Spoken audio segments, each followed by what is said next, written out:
Joshua Garcia, nagbakasyon sa Vatican kasama ang kanyang rumored girlfriend, na si Emilian Vigier.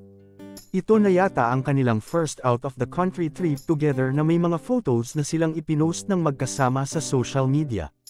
Ilang buwan na ding walang update mula sa dalawa, probably dahil napaka-busy na ni Joshua sa kanyang mga kaliwat kanang endorsements. Dagdag pa na gusto niyang manatiling, low-key, lang ang kanilang relasyon. Kaya't guro ay hindi masyadong nag-update sa social media.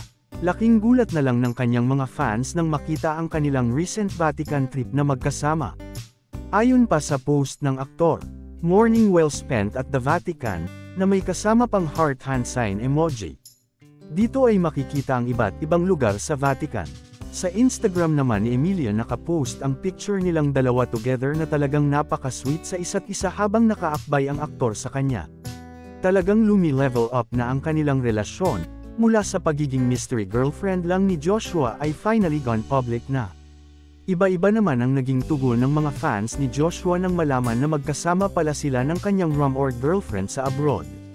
Ang iba ay masaya para sa kanila ngunit ang iba ay tila nalungkot, dahil finally, ay taken na din ang isa sa mga most promising actor sa bansa. Narito ang ilan sa kanilang mga nakakatawang mga komento. "Josh, akala ko private ang gusto ng girl mo, bakit panay ang flex sa'yo? Nasaan ka bukas? Please, I wanna meet you so bad kung ngayon na nasa Rome ka. Hi Joshua, sana makita kita, pag-alagala dito sa Roma nang makapagpa-picture naman."